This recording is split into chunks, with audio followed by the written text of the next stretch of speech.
What I'd like to do is just say thank you for everybody who's on the panel, and I'm honored to participate in this historic event, bringing the attention to Black political economy and cooperative economics. Many of you may know that Dr. Gordon Nembhard, in her opening pages of Collective Courage, dedicated her book to me. And a few of you may wonder, who's this guy? Who's this guy that she's given such high praise? And thank you. I really do appreciate that. Let me introduce myself. But first, before I introduce myself, let me introduce my team. I have a team right here who came with me from Buffalo, New York. Part of our Leadership Academy and Community Building Economics. So you see cameras around. My social media club is around here taking these videos. As Nina was saying, Dr. Jessica Gordon Nembhard and Dr. Banks, we graduated from the University of Massachusetts Amherst during a time when UMass was considered a Shangri-La. The Department of Economics was known as a Harvard for Marxists. We were members of a Third World Caucus, a loose collective of economic graduate students. We communed over potlucks, breaking bread, discussing philosophy, race and class, and the meaning of life and our role in it.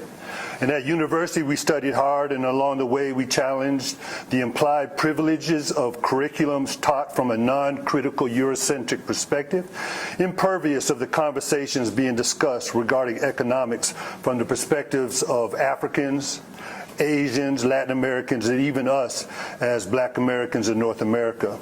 It was during this time that I met Lloyd Hogan, who was teaching at Hampshire College, also in the Happy Valley. He eventually became an outside reader of my dissertation, although his Black political economy principles were at the core of my dissertation. My dissertation, an essay in the art of economic cooperation, cooperative enterprise, and economic development in Black America, defended in 1993, was a review of W.E.B. Du Bois and his ideas of the cooperative commonwealth, worker ownership, and the consideration of the Mondragon cooperative system in the Basque lands of Spain as a model that could be relevant in Black communities in the United States.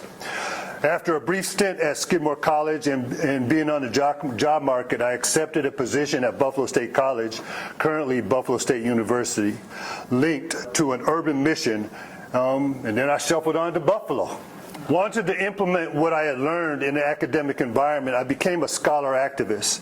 And along with a team from Buffalo State, we received HUD funding and participated in a neighborhood-based effort to establish a hybrid community worker-owned cooperative supermarket on the east side of the city, one of the most segregated cities in the nation. The outcome, the result of political jockeying, culminated in the top supermarket on Jefferson Avenue. On May 14th, 2022, a white nationalist domestic terrorist targeted this same neighborhood because of its high concentration of Black Americans. In Top's parking lot and in the store, he killed 10 and wounded others, some of them who were peers of my 85-year-old mother. On that eventful day, my team, some of them who are here right now, we were offering at the local community Prosperity Summit as a 7-week series in economic and financial literacy. We let out a little afternoon, and many of us congregated in the parking lot.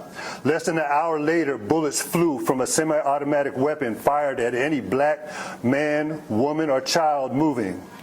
Debriefing later, a team member noted that we were not just Dr. Haynes, scholar activist and entourage.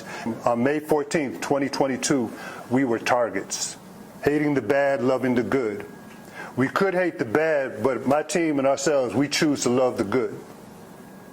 The history of race violence in America and across the planet is long and extensive. The thesis of Hogan's work and those on this panel is that the dominant paradigms in economic thought do not have a well thought out understanding of this history and its impact on generational wealth built from the toils of Black Americans for years, decades, and centuries, and the link of generational poverty most evident in many segregated Black communities in the United States and throughout Africa and the African diaspora. Lloyd Hogan. This is Lloyd Hogan in the field of economics. He worked from the thesis that black Americans are no different than any other population of people. He was inspired to respond to the absence of any significant economic analysis over and beyond just a compiling of facts and figures and a straitjacket approach to economic policy. He laid out a brilliant political economic analysis synthesizing the works of Adam Smith, Karl Marx, and W.E.B. Du Bois. Lloyd Hogan is one of the greatest economists that most have never heard of, let alone studied. Hogan defined political economy as a study of a human population undergoing the act of social reproduction over a protracted period of time under a set of rules promulgated and enforced by a political state within a bounded geographical domain. I know it's a mouthful, but it is the foundation of an analysis applied to an artificially created black population, subaltern, as Dr. Gordon Nembhard would describe. This population bounded together through a long common history of being free men and women on the African continent, with their way of life disrupted by a holocaust of slave trade, the Middle Passage, and hundreds of years of chattel slavery, freed through their efforts and others, caught up in a new form of bondage called sharecropping of capitalism, primarily as wage laborers with very little opportunities to spin off a capitalist class in an environment of separate and unequal. Years ago, arriving in Buffalo, New York, I accepted the challenge to participate in an urban mission. Over time, I became seasoned, growing from an enthusiastic recent PhD, wanting to apply my work in cooperative economics, wanting to understand why black Americans from the communities that I lived in were relatively poor, and why poverty and lack was so prevalent in so many of these segregated neighborhoods. Hogan's black political economy gave me the means. Inspiration in this call to action became, for me, the bridge from scarcity to abundance. At the end of his book, Hogan made the call. This is the bridge. He said, in sum, black Americans stand at the threshold of a worldwide social revolution. Their unique history of suffering and struggle for survival places them in an unparalleled position to be exemplars to the rest of the exploited people of how a new social order can be conscientiously fashioned to reflect the perfectibility of the human condition on earth. In application, what I've learned was that the cooperative principles were not the goal. They were a practice. They were a tool. And during the days of our market, I realized that we can teach techniques and skills, but what was more important was the supreme significance associated with communication skills with self and with others. And this is how I arrived at the work of Bob Proctor and Earl Nightingale. I learned that one cannot find health through studying disease, one cannot find abundance by studying scarcity, and one cannot find wealth by studying poverty. As an economist, it has become clear that the importance of a paradigm shift in economic theory with a corresponding shift in policy and practices is necessary. The dominant paradigms in economic thought, such as neoclassical, Keynesian, and even Marxian economics, are all steeped in a Eurocentric scarcity consciousness that cannot solve neither the economic securities of the neighborhoods I live in, nor the global insecurities facing the 21st century global population of all race, creeds, and color. Recognizing that these theories, policies, and practices are social constructs, I present an alternative, inspired by Lloyd Hogan, the bridge from scarcity to abundance. The bridge. Change your paradigm, change your life. We're changing our paradigm from economics of scarcity to economics of abundance. The bridge. You become, Earl Nightingale wrote a book called The Strangest Secret. The strangest secret is you become what you think about. Some of the language of this alternative paradigm. One that I picked up myself was this idea of ikigai, doing what you love to do, doing what you're good at, making your contribution to a greater good, and getting paid for it. Some of the other language, visualization, imagination, intentionality. Also important, your most important attitude is your attitude towards self. And that's something that I really discovered when I was working in the cooperative movement with our market. We taught the skills, right? We taught the technique, but what was really missing is that piece of really understanding self and the attitude towards self.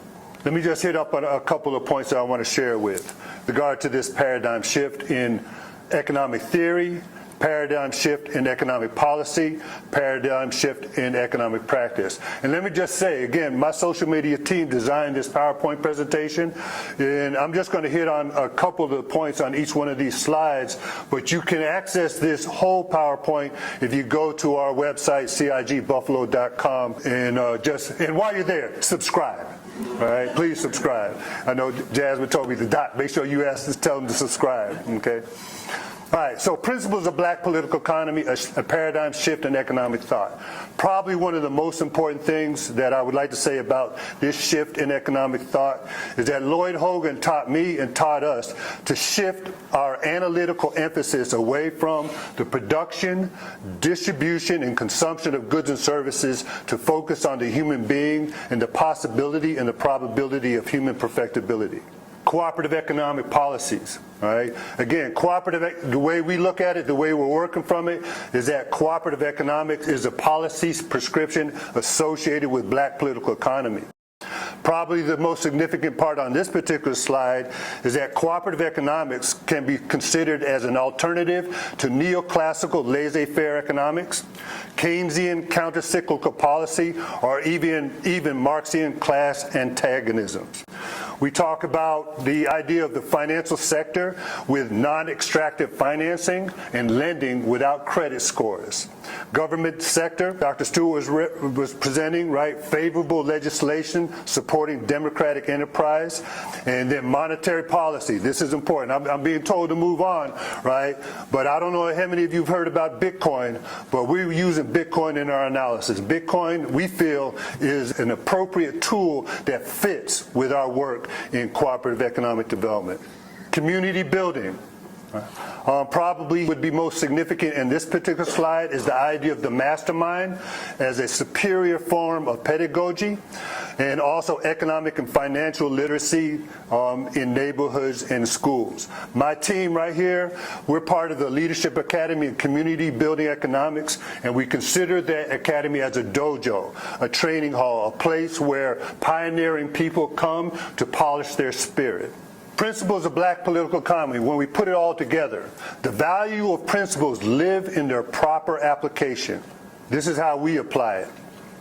We understand that the cooperative commonwealth is best built from the ground up. My team right here, we have gotten together and we have built a cooperative real estate corporation, holding and management corporation. The theme and the mission of that cooperative is cooperative ownership of generational wealth. Now, what's important to realize is that wealth is a social construct. Again, being versed in Western civilization, Western thought, we look at wealth in terms of stuff, in terms of things.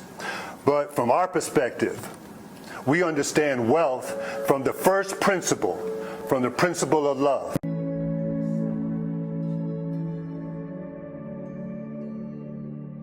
So look at life wealth from the perspective of, in our particular work, building 7 generations into the future, starting with our own. The idea is, again, that wealth is a social construct. We have a choice to make it material, or we have a choice to make it human. So, in my conclusion, this whole presentation on my part, for all of us, in memory of a revolutionary and a pioneer in economic thought, Lloyd Hogan. If you want to get in contact with any of our team, and again, my team, thank you so much. If you want more information, you can scan the barcode, or you can contact us at cigbuffalo.com, cigbuffalo@gmail.com, or call us. Okay, thank you.